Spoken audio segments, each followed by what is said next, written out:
Demo और एक है आपके पास क्योर्स। तो यहाँ पर डेमो का मीनिंग होता है पीपल, डेमो का मीनिंग क्या होता है पीपल, और क्योर्स का मीनिंग होता है बेटा पावर।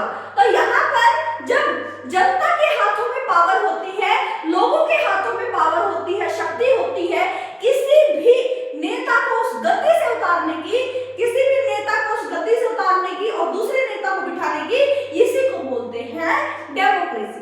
डेमोक्रेसी यानी गवर्नमेंट बनेगी तो कौन बनाएगा, जनता, और गवर्नमेंट अगर चाहे तो उसको खत्म भी कर सकती है, कैसे, उस नेता को वहां से हटा के। तो डेमोक्रेसी का सिंपल मीनिंग है, डेमोक्रेसी जो है हमारा जो लोकतंत्र है वो हमारे देश की जनता के लिए लोगों के द्वारा बनाई जाती है, लोगों के लिए बनाई जाती है, यानी कि लोग ही इलेक्ट करेंगे, लोग ही अपने लीडर को इलेक्ट करेंगे और आगे भेजेंगे ताकि वो हमारे लिए डिसीजन ले पाए। तो आप लोगों ने इतनी चीजें तो देखी, यस मैम हमें समझ आया कि यहाँ पर क्या होगा, यहाँ पर आप लोग को देखने को मिलेगा कि लोगों का शासन है। लोकतंत्र का मीनिंग क्या हो गया, लोगों का शासन है, लोग जो चाहेंगे वही यहाँ पर होगा। तो डेमोक्रेसी के बारे में कुछ चीजें मैं आप लोग को रिलेट करवा देती हूँ ताकि फिर मैं आप लोग के बोर्ड पे जो लिखा है वो चीजें मैं आपको पढ़ा सकूं। सॉरी एक सेकेंड। तो आप लोग देखो कि यहाँ पर आप लोग हमारे देश में डेमोक्रेसी है या नहीं। डेमोक्रेसी कुछ फीचर्स बताते हैं ताकि आपको पता चले हमारे देश में डेमोक्रेसी है या नहीं। डेमोक्रेसी का मतलब होता है कि हर एक इंसान को इक्वली समझा जाएगा पॉलिटिकली, यानी कि उनको वोट देने का अधिकार होगा, मत करने का अधिकार होगा। क्या हमारे देश में ये कॉन्सेप्ट है? बिल्कुल है। अगर हमें कोई लीडर पसंद नहीं आ रहा, वो हमारे लिए अच्छा नहीं है, हमारे जनता के लिए अच्छा नहीं, हमारे देश के लिए अच्छा नहीं है, तो वो क्या करेगी, जनता उसको हटा देगी वहां से। कैसे हटाएगी? हर आफ्टर 5 इयर्स, हर 5 साल बाद क्या होते हैं, इलेक्शंस होते हैं जिनके द्वारा हम उन पॉलिटिकल लीडर्स को वहां से हटा सकते हैं। तो ये क्वालिटी भी हमारे पास है डेमोक्रेसी में।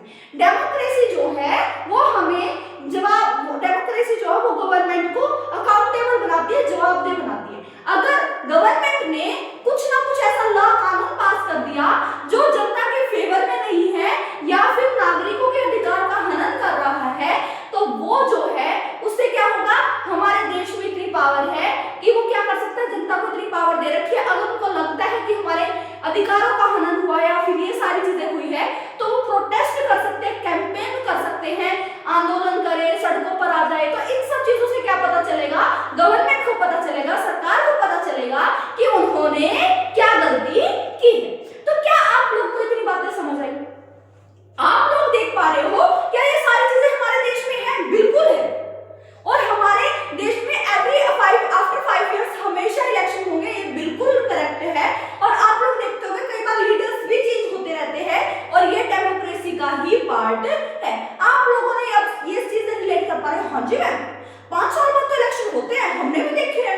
हमारे सरपंच जो है ना वो आफ्टर 5 इयर्स चेंज हो जाते हैं। कैसे भाई, क्या पता 2-3 बार इलेक्शन जो है एक ही सरपंच ने जीत लिया, वही 10 से 15 साल तक सरपंच रहा। कैसे? क्योंकि उन्होंने, जनता ने उनको वोट दी है, गांव वालों ने उनको वोट दी है ताकि वो वहीं पर बैठे रहे, उस पोजीशन पर बैठे रहे और हमारे लिए डिसीजंस ले। तो हाँ जी मैम, हमने तो देखा है ऐसे सीएम के भी तो इलेक्शन होते हैं मैम, एमएलए एमपीज होते हैं ना, एमएलए एमपी तो बनते हैं आगे जाके। एमपी क्या बनेगा, आगे जाके ज्यादा होगी वोट तो प्रधानमंत्री बन जाएगा। एमएलए की अगर सबसे ज्यादा वोट होगी जहां जिस एरिया में, तो वो सीएम बन जाएगा। तो ये सारे के सारे जो इलेक्शंस हो रहे हैं ये तो हम लोग देख रहे हैं मैम, हमारे देश में होते हैं। तो इसी को तो बोलते हैं डेमोक्रेसी, जिसमें लोगों का शासन है, लोग चुनते हैं कि हम ये लीडर चुनना चाहते हैं, ये लीडर हमारे लिए क्या बनाएगा, निर्णय लेगा, कानून बनाएगा, तो हम लोग खुश भी रहते हैं। तो डेमोक्रेसी यही तो है। क्या इतनी बात समझ आए? आज अगर कोई देश में ऐसी कुछ घटना हो जाए जिसमें प्रधानमंत्री जी का, मान के चलो अगर कोई राजतंत्र होता, मोनार्की होती, अगर वहां का राजा किसी को मार भी देता या फिर कुछ 2-3 लोगों को मार देता, तो वहां पर कोई वो जवाबदेह नहीं है। उसने मार दिया, वो जवाबदेह नहीं है, वो जवाब नहीं देगा आपको क्यों मारा। लेकिन अगर हमारे देश में ऐसी चीजें होती हैं तो हमारी गवर्नमेंट अकाउंटेबल है, हमारी गवर्नमेंट जवाब देगी। अगर हमारी गवर्नमेंट अगर कोई गलत लॉ पास कर भी देती है गलती से, तो वो जवाबदेह है, जनता के प्रति जवाबदेह है, ताकि वो बता पाए कि क्या चीजें गलत है और क्या चीजें सही है। क्या इतनी बात क्लियर हुई? अगर आपको इतनी बात क्लियर हुई तो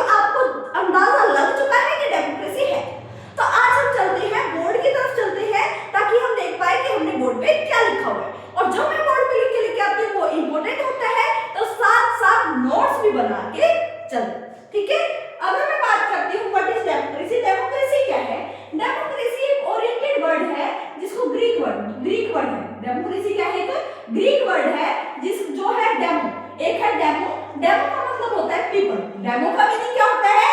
पीपल, और एंड केटोस, केटोस का मीनिंग होता है पावर। क्या होता है? पावर। लोगों के पास जब पावर होती है, जनता के पास जब पावर होती है किसी भी लीडर को चुनने की, किसी भी लीडर को हटा देने की, उसी को बोलते हैं डेमोक्रेसी। और गवर्नमेंट जो बनती है वो जनता के लिए ही बनाई जाती है, ताकि जनता जो है, ताकि जो देश भर के जो नागरिक हैं वो सुरक्षित रहे और संतुष्ट रहे। तो यहाँ पर आप लोग देखोगे वो सरकार जो लोगों के द्वारा बनाई गई हो और जो लोगों के लिए बनाई गई हो, वो सरकार जो लोगों ने बनाई हो और उनके लिए ही बनाई गई है। देखो, लोगों ने चुना, उन्होंने सरकार बनाई और किसके लिए बनाई? अपने लिए ही बनाई, उसी को बोलेंगे डेमोक्रेसी। क्या बोलेंगे? डेमोक्रेसी। डेमोक्रेसी में ये ग्रीक वर्ड है जो दो वर्ड से मिलकर बना है, डेमो, डेमो का मीनिंग होता है पीपल, और केटोस, केटोस का मीनिंग होता है पावर। अब जो वो सरकार जो लोगों के द्वारा बनाई गई हो और जो लोगों के लिए बनाई गई हो, उसी को हम लोग बोलते हैं डेमोक्रेसी, यानी कि लोकतंत्र। अब अगर मैं बात करती हूँ, दो तरह की डेमोक्रेसी आप लोग को देखने को मिलती है, एक होता है डायरेक्ट डेमोक्रेसी और दूसरा होता है इनडायरेक्ट डेमोक्रेसी। अब मैं इसके बारे में कुछ चीजें आप लोग को बताना चाहूंगी। आप लोग देखिए, क्या हमारे देश में जितने भी नागरिक हैं, जितनी भी पॉपुलेशन है, जनसंख्या है, क्या वो पूरी की पूरी पॉपुलेशन जो है वो पार्लियामेंट में जाके बैठती है कि नहीं भाई आज तो हम डिसीजन लेंगे, जो भी फैसला होगा वो हम करेंगे? क्या 140 प्लस करोड़ जो जनसंख्या वहां पर हमारे देश में है, क्या वो सारी की सारी जो है अपने देश के लिए, अपने लिए डिसीजन ले पाएगी? क्या इतनी सारी जनसंख्या, आप लोग देखिए, इतनी सारी डाइवर्सिटी है, इतने सारे धर्म के, कास्ट के, जाति, जो अलग अलग धर्म, अलग अलग जाति, अलग अलग लिंग से जो है बिलोंग करते हैं, क्या उनकी अलग अलग थिंकिंग नहीं होगी? क्या उनके अलग अलग डिसीजंस नहीं होंगे? तो क्या हम लोग सहमत हो पाएंगे कानून बनाने के लिए? मान के चलिए, एग्जांपल देती हूँ आप लोग को, हमारे देश में, भगवान ना करे ऐसा हो, हमारे देश में किसी ने हमला कर दिया, किसी और देश ने हमला कर दिया, क्या अब 140 करोड़ जनसंख्या पार्लियामेंट में जाके बैठ जाएगी कि हम नहीं भाई हम लेंगे डिसीजन? कोई बोलेगा मिसाइल मार दो, कोई बोलेगा समझदारी से काम लो। क्या फैसले हो पाएंगे? बिल्कुल नहीं हो पाएंगे। तो हमारा देश जो इतना बड़ा लार्ज कंट्री है, इतनी वर्ल्ड फर्स्ट पॉपुलेशन कंट्री जो है हमारा, अगर मैं उसकी बात करती हूँ तो हमारे देश में जो है वो इनडायरेक्ट डेमोक्रेसी है। इनडायरेक्ट डेमोक्रेसी, इनडायरेक्ट डेमोक्रेसी का मीनिंग है अप्रत्यक्ष तौर पर प्रतिनिधियों को, लीडर्स को चुना जाता है। आपके नाम से 3-4 प्रतिनिधि को उठाया और इलेक्शन कराया, जो जीता वो क्या बन गया? सरपंच बन गया। तो यहाँ पर क्या हो रहा है? अपने लिए हमने एक लीडर को खड़ा कर दिया, 3-4 लीडर्स को खड़े कर दिए। अब जिसमें उनको सबसे ज्यादा वोट मिलेगी वो लीडर जो है वो चुन लिया जाएगा और वो क्या करेगा? आगे जाके काम में संभालेगा। इसी तरह बहुत सारे एरियाज में ऐसा ही होता है, एमएलए एमपी जहां से भी निकलते हैं वो क्या होता है, उस एरिया से बहुत सारे प्रतिनिधि खड़े होते हैं, जिसमें से एक जीत जाता है तो वो आगे जाके संसद में हमारे लिए कानून बनाएगा। तो यहाँ पर अगर हम अपने देश की बात करें तो वहां पर क्या है? इनडायरेक्ट डेमोक्रेसी है। लोग पार्टिसिपेशन कर रहे हैं, लेकिन वोट डालने के लिए वो पार्टिसिपेशन ये नहीं कर रहे कि हम लोग खुद निर्णय लेंगे अपने लिए, नहीं, वो पार्टिसिपेशन कर रहे हैं, हम अपने लीडर को आगे भेज रहे हैं, ये हमारी तरफ से निर्णय लेगा। तो यहाँ पर हम लोग, हमारे देश में जो है वो क्या है? इनडायरेक्ट फॉर्म ऑफ डेमोक्रेसी है, यानी कि अप्रत्यक्ष तौर पर लोकतंत्र है। अगर मैं बात करती हूँ डायरेक्ट डेमोक्रेसी में, हमें एक शब्द नहीं समझ आया, मैम 140 करोड़ पार्लियामेंट में जाके कैसे बैठ जाए? बिल्कुल सही, नहीं बैठ सकते। लेकिन जिस देश की जनसंख्या, देश की जो जनसंख्या है वो 20,000, 10,000 कुछ ऐसी है, क्या वो डायरेक्ट जा सकते हैं? डायरेक्ट अपने लिए निर्णय ले सकते हैं ना? यस। अगर मैं बात करती हूँ, एग्जांपल लेती हूँ स्विट्जरलैंड की, स्विट्जरलैंड में बहुत कम जनसंख्या है और वहां पर डायरेक्ट फॉर्म ऑफ डेमोक्रेसी है। क्या है? डायरेक्ट फॉर्म ऑफ डेमोक्रेसी है, यानी कि वहां पर प्रत्यक्ष तौर पर निर्णय लिए जाते हैं। वहां पर चुनने की जरूरत नहीं है, भाई हम सब लीडर हैं, हम लोग डिसीजन ले लेंगे अपने देश के लिए, हम अपने लिए डिसीजन ले लेंगे। तो वहां पर क्या है? वो खुद जाकर अपने लिए कानून बना रहे हैं। तो ये क्या हो गया? Direct form of democracy. वहां पर भी जनता का शासन चलता है और यहाँ पर भी जनता का शासन चलता है, लेकिन अलग अलग तरीकों से, और दोनों ही देश क्या है? डेमोक्रेटिक कंट्री हैं, लोकतांत्रिक देश हैं। तो अब आपको समझ आया होगा कि मैंने डायरेक्ट डेमोक्रेसी में स्विट्जरलैंड का एग्जांपल क्यों लिया और ये अप्रत्यक्ष रूप से है। अगर मैं इनडायरेक्ट की बात करूं, हमने इंडिया का एग्जांपल लिया जो अप्रत्यक्ष रूप से है, जो इलेक्ट होकर आगे लीडर्स जाते हैं और हमारे लिए कानून लॉज डिसीजंस ले। अब अगर मैं बात करती हूँ लोकतंत्र की सीरियसली परिभाषा क्या होगी, तो इसे सरकार के एक ऐसे रूप में परिभाषित किया गया, इसे सरकार के एक ऐसे रूप में परिभाषित किया गया है जहां शासकों का चुनाव लोग करते हैं। जिन प्रतिनिधि को खड़ा करोगे उनको वोट भी तो दोगे, चुनाव तो आप लोग ही कर रहे हो ना, चुन तो अपने लीडर को आप लोग ही रहे हो ना। तो जब जनता चुनाव कर रही है, कौन हमारे लिए डिसीजन लेगा, तो वही तो लोकतंत्र है। हम अपनी खुशी खुशी से हम बता रहे भाई ये है हमारी तरफ से, ये जो निर्णय लेगा हम मान लेंगे। तो यहाँ पर क्या हो गया, लोकतंत्र की भाषा तो वही रही ना, ले तो कौन रहे, जनता ही तो अपने लिए डिसीजन ले रही है। लेकिन उन्होंने क्या किया कि वो अपनी तरफ से किसी एक लीडर को आगे भेज रही है ताकि वो हमारे लिए निर्णय ले सके, डिसीजन ले सके, कानून बना सके। तो यहाँ पर लोकतंत्र क्या हो जाएगा, इसे सरकार के एक ऐसे रूप में परिभाषित किया गया है जहां शासकों का चुनाव लोग करते हैं। अगर मैं बात करती हूँ case study of Pakistan, Pakistan में अगर मैं बात करती हूँ, आप लोग मान के चलिए, पहले आप लोग कमेंट सेक्शन में आंसर दीजिए, पाकिस्तान क्या वो एक डेमोक्रेटिक कंट्री है? अभी के अभी आप लोग कमेंट सेक्शन में जवाब देंगे कि क्या पाकिस्तान एक डेमोक्रेटिक कंट्री है? आप लोग बताइए यस और नो, और अगर यस है तो रीजन के साथ, नो है तो भी रीजन के साथ। तो अगर मैं आप लोगों को पाकिस्तान की केस स्टडी के बारे में बताऊं, पाकिस्तान एक डेमोक्रेटिक कंट्री नहीं। बताती हूँ कैसे। पाकिस्तान में लोगों का शासन बोल रखा है कि लोग शासन कर रहे हैं, नहीं कर रहे। एक यहाँ पर 1999 में एक यहाँ पर एक पावरफुल लीडर थे, उन्होंने क्या किया, एक ऐसा रूल पास किया, एक ऐसी चीज लेके आए जिससे उन्होंने अपना शासनकाल 5 साल तक आगे बढ़ा लिया। क्या करा, 5 साल तक आगे बढ़ा लिया। और वहां पर उन्होंने क्या किया, जो राष्ट्रपति है वहां के, वो अपने पार्लियामेंट संसद को भंग कर सकते थे, मतलब कि उनका निर्णय ना ले, उनका निर्णय की इज्जत ना करे, वो ऐसी चीजें हो गई थी। तो पाकिस्तान एक डेमोक्रेटिक कंट्री नहीं है, वहां पर लोगों का शासन नहीं है। वहां पर क्या चीजें चलती है, सैनिकों तौर पर, सैनिक जो है नॉर्मली चुन लेते हैं। अब मैं दिखाती हूँ कैसे। देखो ध्यान से, पाकिस्तान में जनरल प्रवेश मुशर्रफ ने अक्टूबर 1999 में उन्होंने अपना कार्यकाल 5 साल बढ़ा लिया। इसका नाम याद रखना है। अब इंपॉर्टेंट है, अगर मैं पाकिस्तान की केस स्टडी आपको बता रही हूं तो आपको नाम याद रखना जरूरी है। जनरल परवेज मुशर्रफ ने अक्टूबर 1999 में उन्होंने अपना कार्यकाल 5 साल तक बढ़ा लिया। लीगल फ्रेमवर्क ऑर्डर लेके आए भाई, वो क्या लेके आए, लीगल फ्रेमवर्क ऑर्डर लेके आए और उन्होंने देश की कॉन्स्टिट्यूशन को ही बदल दिया भाई, देश के संविधान, देश की संरचना को ही बदल डाला। उन्होंने क्या किया, राष्ट्रपति को यह अधिकार है, देश के राष्ट्रपति यानी कि प्रेसिडेंट ऑफ कंट्री, कोई भी कंट्री का अगर प्रेसिडेंट है उसको यह अधिकार है होगा कि देश की संसद को भंग कर सकता है भाई। उसके पास इतना अधिकार कैसे आ गया कि वो इतने, जो संसद में इतने सारे लोग बैठे हुए हैं, उस संसद को भंग कर दे। ये लॉ पास कर दिया जनरल मुशर्रफ ने। किसने पास कर दिया, जनरल परवेज मुशर्रफ ने अक्टूबर 1999 में। तो अब क्या है, क्या पाकिस्तान को लोकतांत्रिक नहीं कहा जा सकता? नहीं, बिल्कुल नहीं कहा जा सकता। इसके पीछे एक रीजन है, वो मैं आपको बताती हूँ। लोगों ने शासकों का चुनाव किया, यह प्रतिनिधि वास्तविक शासक नहीं थे। लोगों ने जिन शासकों का चुनाव किया वो तो संसद में बैठकर निर्णय नहीं ले रहे हैं, डिसीजन नहीं ले रहे हैं, इनको सैनिकों ने चुना था।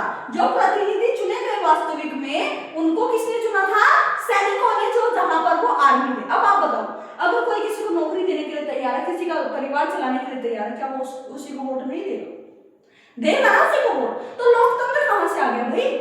लोकतंत्र तो आया ही नहीं, संसदीय सरकार थी वहां पर, लोकतांत्रिक सरकार नहीं थी। अगर आपसे कोई पूछे कि वहां पर पाकिस्तान में डेमोक्रेटिक कंट्री है या फिर पार्लियामेंट है, पार्लियामेंट्री यस, वहां पर पार्लियामेंट्री फॉर्म ऑफ गवर्नमेंट है, वहां पर संसदीय चलता है, संसद लास्ट फैसला है, संसद के अलावा और उसको कोई भी ही बदल सकता है। ये बात आप लोग को याद रखना, क्लियर।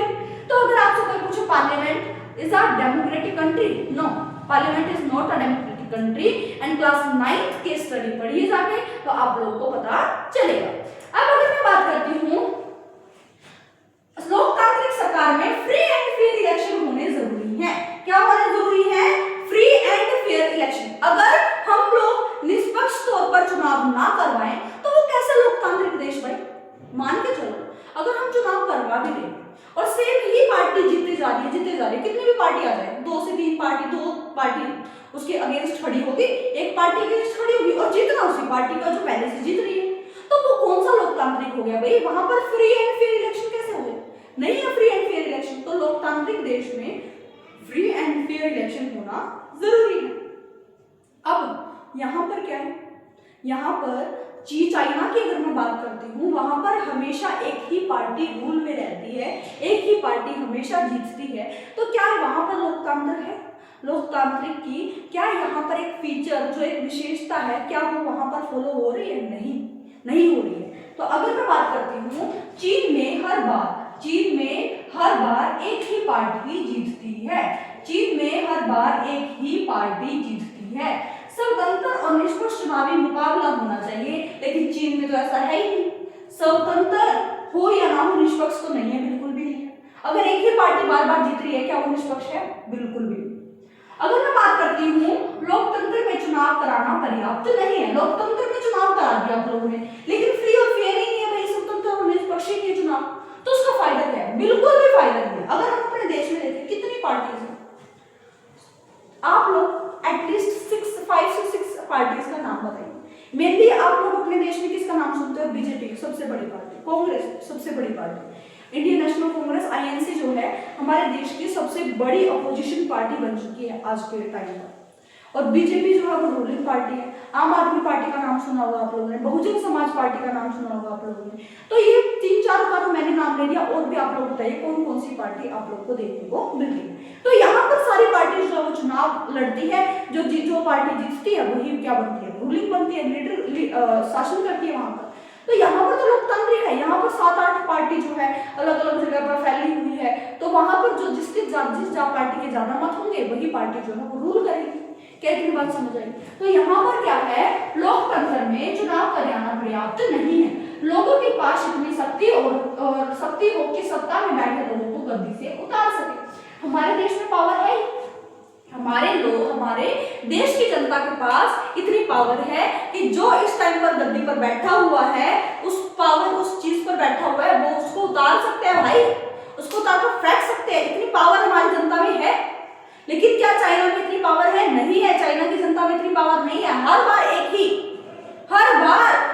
ही तरह की पार्टी जीत रही है, एक ही पार्टी जीतती है, तो वहां पर लोकतंत्र नहीं है। हमारे देश में लोकतंत्र है, पहले कांग्रेस थी है, फिर बीजेपी आ गई, फिर क्या पता आगे जाके कांग्रेस या फिर आम आदमी पार्टी, कोई भी जनता जो है, कोई भी पार्टी जो है वो वहां पर जीत सकती है। तो यहाँ पर हमारे देश में क्या है? लोकतंत्र है। लेकिन चाइना में आप लोग देख लो, अब आप लोग बताइए क्या चाइना में लोकतांत्रिक देश है या नहीं है? बताओ। अब अगर मैं बात करती हूँ सार्वभौमिक वयस्क मताधिकार, सार्वभौमिक वयस्क मताधिकार की मैंने बहुत बार बात कर ली है, और वो सार्वभौमिक वयस्क मताधिकार जो है उसको इंग्लिश में बोलते हैं यूनिवर्सल एडल्ट फ्रेंचाइज। क्या बोलते हैं? यूनिवर्सल एडल्ट फ्रेंचाइज, यानी कि जो भी व्यक्ति 18 साल का है या फिर 18 साल से ऊपर का है उसको वोट देने का अधिकार है। और वोट जो है यूनिवर्सल एडल्ट फ्रेंचाइज का मीनिंग है 1 पर्सन 1 वोट 1 वैल्यू, यानी कि अगर एक व्यक्ति ने वोट किया है तो उसकी वैल्यू एक ही होगी। क्या होगी? एक ही होगी, उसकी वैल्यू 1000 गुना नहीं बढ़ जाएगी। अगर कोई भी अमीर हो या गरीब हो, उसकी वोट का जो वैल्यू है वो क्या रहेगा? एक ही रहेगा। तो ये होता है सार्वभौमिक वयस्क मताधिकार। एग्जाम्पल की अगर मैं बात करूं, सऊदी अरब में महिलाओं को वोट देने का अधिकार नहीं था, साउथ अफ्रीका में भी नहीं था महिलाओं को वोट देने का अधिकार। हमारे देश में बहुत टाइम बाद लोगों को वोट देने का अधिकार मिला। तो आप लोग देखते हो कि जो है हमारे पास डेमोक्रेसी का एक फीचर आता है, जैसे हमारे पास डेमोक्रेसी का फीचर हमने देखा free and fair electoral competition, ऐसे ही हम लोग देखते हैं universal adult franchise 1 person 1 vote 1 value, और यही डेमोक्रेसी का एक फीचर विशेष विशेषता है जो सऊदी अरब में महिलाओं को वोट देने का अधिकार नहीं है। सऊदी अरब में महिलाओं को वोट देने का अधिकार नहीं है। क्या आप बताइए, क्या सऊदी अरब जो है वो एक डेमोक्रेटिक कंट्री है? क्या वो लोकतांत्रिक की विशेषता, लोकतांत्रिक की जो विशेषता होनी चाहिए एक देश की, क्या वो कर रहा है, उसको फिलफिल कर रहा है, निभा रहा है? नहीं। अगर हम अमेरिका की बात करें या फिर हम लोग साउथ अफ्रीका की बात करें तो वहां पर बहुत टाइम बाद जो है उनको क्या मिला था, वोट देने का अधिकार मिला। क्या इतनी बात समझ आती है? तो यहाँ पर था बेटा universal ideal franchise, rule of law and respect for right. Democracy में क्या होगा, कानून का शासन होगा और लोगों के अधिकारों का सम्मान किया जाएगा, लोगों के राइट्स का, लोगों के अधिकारों का रिस्पेक्ट की जाएगी। ये हमारे डेमोक्रेटिक कंट्री का एक और फीचर आ जाता है कि क्या है, जिसे चुना गया हो वो बार बार जनादेश प्राप्त करे, यानी कि जिसको चुन लिया गया तो बार बार अपने क्या करे भाई, अपने आप को साबित करे कि मैं अच्छा लीडर हूँ, और उसके साथ साथ हर 5 साल बाद क्या हो, इलेक्शन हो, ताकि पता चल सके कि भाई ये लीडर अच्छे से काम कर रहा है या नहीं। अगर नहीं कर रहा है तो हटा देंगे अगली बार। तो ये क्या हो गया, जिसे चुना गया हो वो बार बार जनादेश प्राप्त करेगा। तो हर 5 साल बाद इलेक्शन होंगे। क्या ये रूल नहीं है? क्या ये कानून नहीं है? आफ्टर 18 ईयर कोई भी पर्सन जो है वोट देने का अधिकार रखता है। क्या ये कानून नहीं है? तो कानून के बलबूते पर हमारा देश चल रहा है, लेकिन लोगों के अधिकारों का भी रिस्पेक्ट हमें करनी ही पड़ेगी, रक्षा करनी पड़ेगी। तो यहाँ पर आप लोग क्या देखते हो, लोकप्रिय नेता तानाशाह हो सकता है और अलोकतांत्रिक तरीकों का इस्तेमाल कर सकता है। इसीलिए हमें कानून को फॉलो करना है, जो कानून बनाए गए उसको फॉलो करेंगे और उसके साथ साथ नागरिकों के अधिकारों की भी रक्षा करेंगे। यहाँ तक अगर आपको चैप्टर समझ आया तो मैं आप अभी के अभी साइड हो जा रही हूँ, ताकि आप लोग स्क्रीनशॉट ले लो इसका। अगर आप लोगों ने नहीं लिखा है तो फिर मैं आगे बढ़ रही हूँ, चैप्टर के आगे चलते हैं, ठीक है? हाँ जी, अगर आप लोगों ने ये चीजें देख ली है तो अब मैं आती हूँ, अब हम चलते हैं आगे, चैप्टर के आगे पार्ट पर बढ़ते हैं कि हमें करना क्या है, ठीक है? एक सेकंड मैं इसको इरेज कर दूं, तब आगे बढ़ते हैं हम लोग इस चैप्टर में, ठीक है?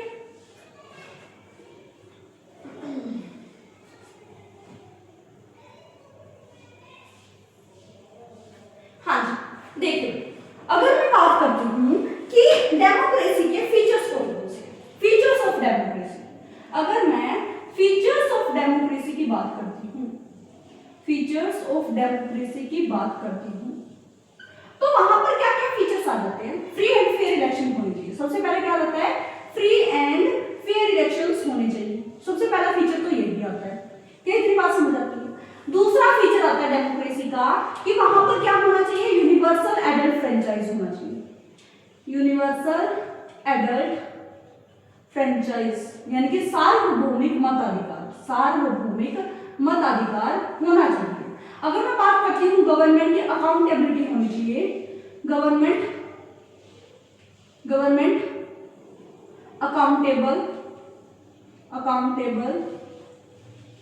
फॉर पब्लिक, जनता के लिए गवर्नमेंट क्या होनी चाहिए? अकाउंटेबल होनी चाहिए। ये बात आप लोगों को याद रखनी है।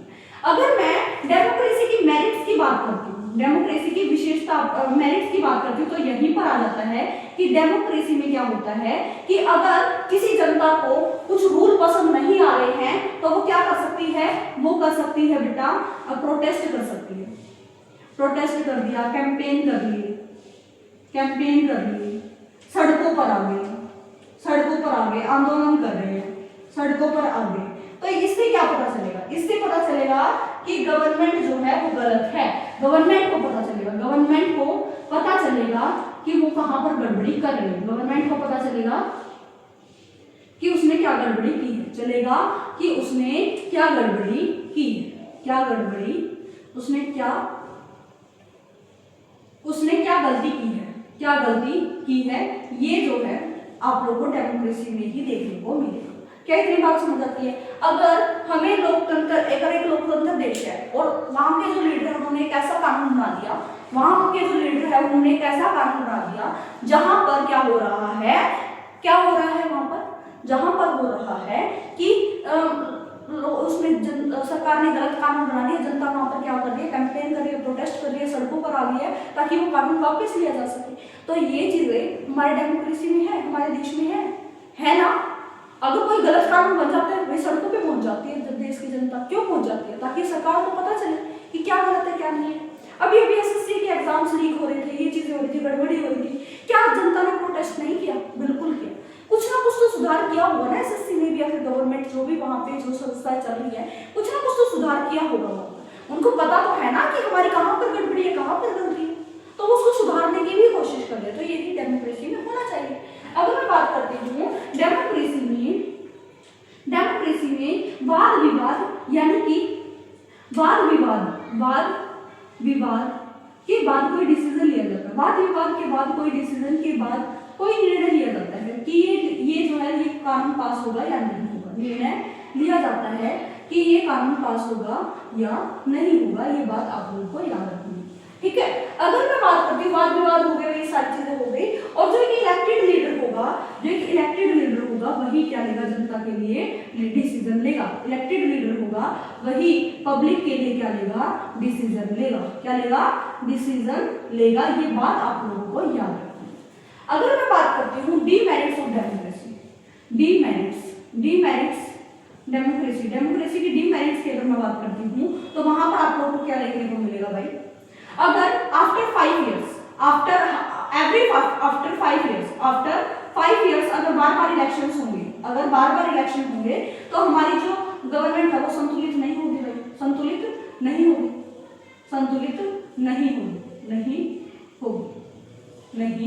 होगी। इस बात का आप लोग याद रखना है। आफ्टर 5 ईयर अगर गवर्नमेंट बदलती जा रही है, पार्टीज बदलती जा रही है, तो उससे क्या होगा? अस्थिरता आएगी। क्या आएगी? अनस्टेबिलिटी आएगी। क्या आएगी? अनस्टेबिलिटी आएगी। ये बात आप लोगों को याद रखनी है। अगर हमें इमरजेंसी में कोई डिसीजन लेना है तो हमारा जो डिसीजन है वो लेट होगा। डिसीजन क्या होगा? लेट होगा, क्योंकि हमारा जो है हमारी जो डिसीजन लेने की जो जैसे प्रोसेस होती है वो क्या होती है? वाद विवाद। क्या होता है?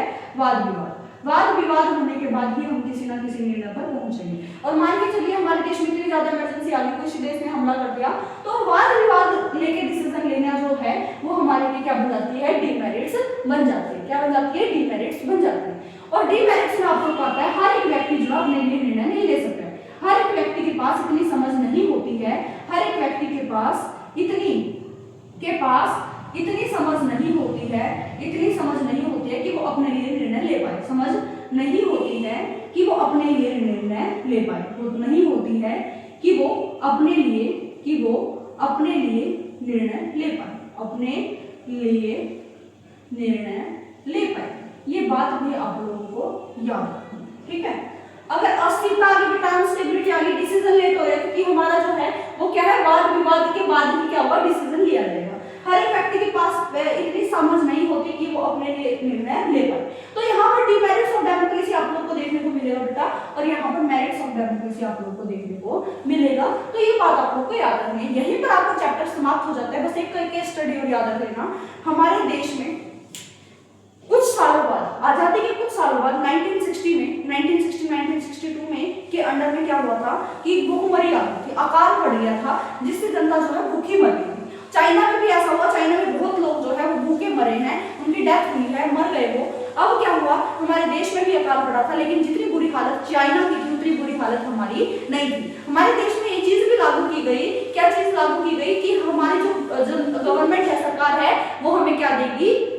वो हमें अनाज देगी, खाने के लिए खाना देगी, ताकि हम लोग बीमार ना पड़े, या फिर हमें खाना ना मिलने की वजह से हम मर ना जाए। तो ये सरकार ने रिस्पॉन्सिबिलिटी उठाई है। तो ये भी डेमोक्रेसी कंट्री की ही डिमेरिट्स है। अगर आप लोग देखते हो तो यहाँ पर आपका चैप्टर जो हो जाता है वो हो जाता है फिनिश। अब आप बोल, मैम आपने तो मेंस और प्रीलिम्स की भी तो बात की थी कि मैम आप लोग प्रैक्टिस कराओगे। यस, बिल्कुल कराऊंगी। अब आप लोग देखना, इस लेक्चर खत्म होने के बाद आप लोगों को एक पीडीएफ मिलेगी, या फिर आप लोगों को कमेंट सेक्शन में मैं कुछ क्वेश्चंस लिंक कर दूंगी, पिन कर दूंगी, जिससे आप लोगों को पता चल जाएगा कि यस मैम आप लोगों ने मेंस आंसर राइटिंग के लिए दिया है, प्रॉपर मेथड बताया है क्या करना है। तो आप लोग लेक्चर फिनिश होते ही कुछ आफ्टर 5 मिनट्स बाद देखोगे कि आप लोग के कमेंट सेक्शन में क्या आ चुके हैं? क्वेश्चन आ चुके हैं, जो